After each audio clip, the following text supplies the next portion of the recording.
Mamaya na nga ito. Uy, ang ganda-ganda naman ng mga halaman ko ngayon ah. Aba, pula-pula mo ngayon, Rosas ha. Oh, orchids, ang ganda mo pa rin ha. At hat! Hat! Ano ba yung naaamoy ko nakakababahin? Oh, po. Huwag mo ko titingnan ng ganyan ha. Kaliligo ko lang. At saka baka naman yung bulaklak na yung nakakabahing. Sigurado kang hindi ikaw yun ha? Mm-mm. Sige nga, tingnan nga natin to. Ba, tingnan mo. Merong mga manilaw-nilaw at para mga pulbos. Ay, oo. Tawagin mo nga si Anatom at si Agatom at papa-imbestiga ko sa kanila kung ano to mga ito. Nako, Bok. Hindi ko alam kung nasan yung dalawang yun. Alam mo naman, yung dalawang yun kung saan-saan nagsususuot. Ganun ba? Mm. O di sige, tayo na lang dalawang dumiskubre kung ano to mga manilaw-nilaw dito.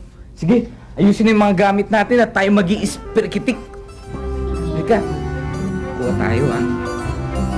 At mag-aaralan natin kung ano yung nakakabahing na yun. Nako, ako naman. Siguradong hindi ko, ha? Isang alari ni Bok. Tama mo kasi. Agatom, nasan ba kayo? Bulaklak, kay bangunang bulaklak. Ay, ganda-ganda talaga ng mga bulak. Hoy, Agatom! Bakit? Anong binabalak mong gawin? Maglalaro ko lang naman yung bataw na bulaklak ha. Aba, ano ka ba naman, Agatom? Pati ba naman walang kamuwang-muwang na bulaklak ng bataw paglalaroan mo pa? Alam mo bang naghintay ako ng 40 araw para lang hintayin mamulaklak yung bataw na yan, tapos gaganyanin mo lang? Para bataw lang. Pasensya ka na ha, kasi bulag tong si Agatom eh. Hindi marunong tumingin ng mga magagandang tulad mo at tulad ko. Ilusyon! Good ka lang.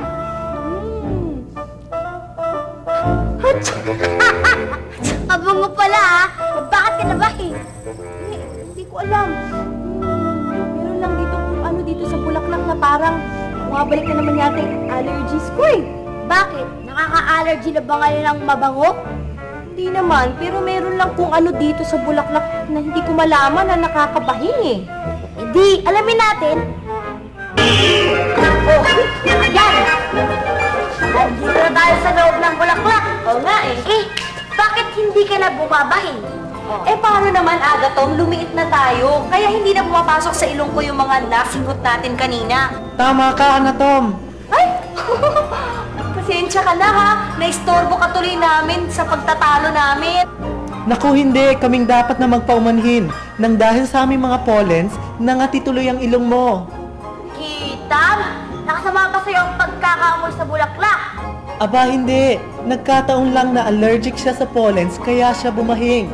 Pero bilang mga bahagi ng bulaklak, importante ang aming tungkulin sa pagpaparami ng halaman. Oh, sa liit yung yan? Ang bulaklak ang tinatawag na reproductive part ng halaman. Tumutulong kami sa pagpaparami ng aming angkan. Magagawa namin yan sa pamamagitan ng pollination at fertilization. Pollination?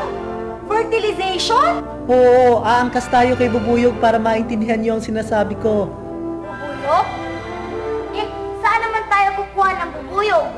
Sina Petals na ang tatawag sa kanya. Petals? Sino naman yung mga yun? Huga ako, dingding! Huga, dingding! Dingding? Bakit? Mukha ba kaming dingding? Eh, ano kayo? Petals lang naman ano? Sa Tagalog, talulot. Eh, hindi dingding. Pasensya ka na ha. Eh, kasi wala ang bilib tong isang ito sa mga bulaklak eh. Ganun ba? Pwes, tingnan mo to.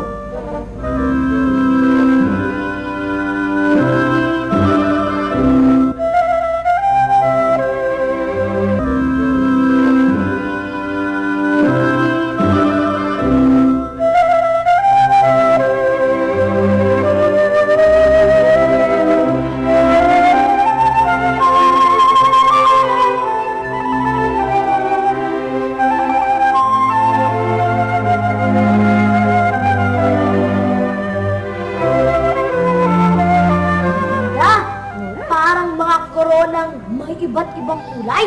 At corolla rin ang tawag sa aming mga petals pag kami nagsama-sama. Hindi ba tunog corona ang corolla? At alam mo, nilalabas namin ang aming matitingkad na kulay at bango para lumapit sa amin ang mga bubuyog, paru-paro at mga ibon.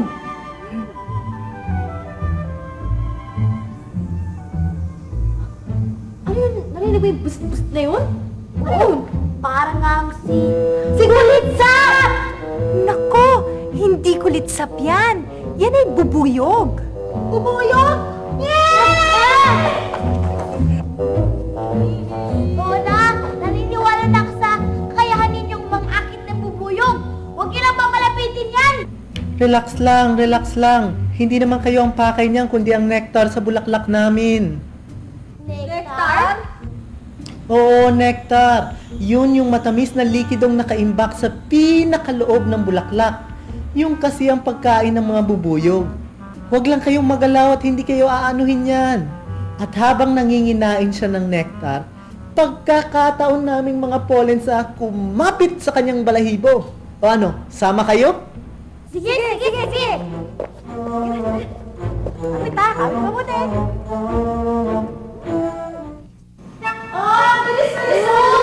Bubuyog na to! Kita na ba puro bubuyog lang ang kinaapitan ninyong mga pollen? Hindi. Minsan sa paru-paro, minsan sa ibon, minsan nagpapatangay kami sa hangin para dalhin kami sa aming destinasyon. Saan? Sa stigma. Asan? Nakikita niyo yung mahabang tubo sa gitna ng bulaklak? Ang nasa tuktok niyan ay ang malagkit na stigma. Diyan kami didikit para maganap ang pollination. Ano? Eh di ba, meron naman kayong stigma sa pinanggalingan yung bulaklak? Oo nga, eh bakit di na lang kayo doon dumikit? Pwede rin yun. Ang tawag dyan ay self-pollination. Yung self-pollination, isang proseso kung saan ang pollen at stigma sa iisang bulaklak ang magsasanib. Kapag ang anther ay nag-mature, bumubukas ito at pinakakawalan niya ang mga pollen grains sa loob nito. Tapos, yung mga pollen grains na ito ang didikit sa stigma. Kaya lang, pangit ang nagiging resulta kung sa iisang bulaklak lang kami magpa-pollinate. Kaunti lang kasi ang magagawa naming buto. Pansot pa at mahina ang halamang tutubo sa mga butong ito. Kaya mas marapat lang na sa ibang bulaklak kami mag-pollinate. Sumasama kami sa paglipad ng bubuyog para maikis-kis kami sa stigma ng ibang bulaklak. At agatong pati tayo na dikit sa stigma. Eh, anong gagawin natin? Eh di, samahan nyo na lang kami papunta sa ovary. Paano? Dadaan tayo sa style. Paano natin malalaman kung nasa ovary na tayo? Simple lang yun. Sa ovary makikita ang ovule. Ang ovule ay may maliit na butas na tinatawag na micropyle. Sa micropyle papasok ang pollen tube. Ayan, dumaan na tayo sa micropyle. Ibig sabihin, nasa loob na tayo ng ovary. Oops, hanggang dito na lang tayo Magsisimula na ang fertilization. ano? Ibig mo sabihin makikihalo pa tayo sa fertilization na yan? Patay! Nasa loob na tayo ng matigas na buto. Paano pa tayo makakalabas? Ay naku Agaton, tumigil ka na sa kangangawa. Kung gusto mo talagang lumabas, edi gamitin mo yung powers mo. Mag-teleport ka kaya? Kung ano? Teka lang. Makakalabas din naman kayo sa oras na tumubo ang butong ito sa lupa Oh, edi ang tagal-tagal nun. Ay nako, di na makapaghintay. Diyan na kayo Sige, pag umalis ka, hindi mo na malalaman ang susunod na mangyayari sa akin. Ano? Abay, dapat kayong matuwa. Nasa pinakamasarap na tayong bahagi ng fertilization. Ang pagiging prutas ng bulaklak. Ano? Prutas ang bataw? Eh di ba gulay ka? Madalas lang akong mapagkamalang gulay. Pero prutas din ako gaya ni na maring pipino at maring kamatis. Pagkatapos ng fertilization, ang bulaklak ay unti-unting nalalanta at ang ovary na lang ang matitira. Ang ovary naman ay unti-unting nagbabago. Sila ay nagiging prutas.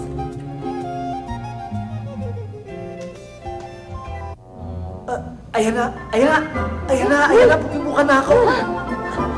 Isa na akong seedling. Magkakaroon na ako ng dahon. Ayan, makakalabas na kayo. Ay, salamat!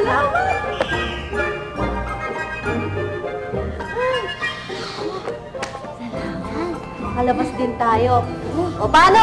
Mauna na kami ha, kasi baka hinintay na kami ng mga kasama namin eh. Ay, sige. At sa pagbabalik ninyo, mamumulaklak uli ako para mabigyan ko kayo ng mga prutas.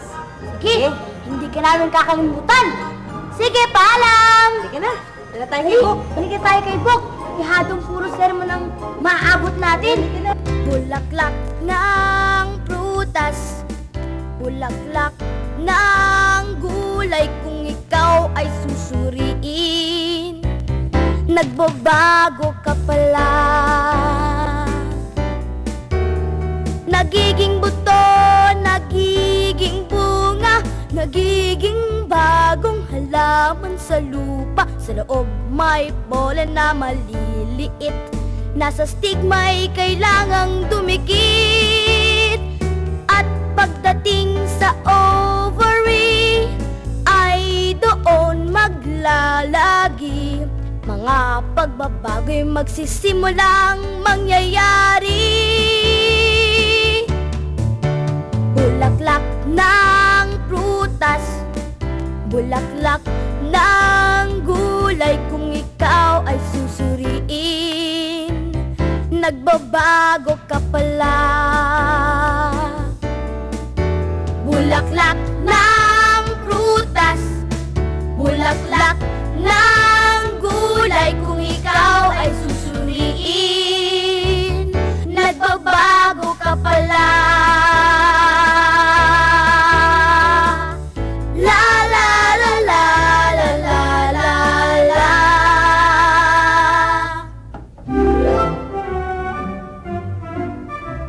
Bok! Bok! Oh! Saan ba kayong galing dalawa? Hindi nyo ba alam na mabaliw-baliw na kami sa kahahanap sa inyo? Ha? Naku!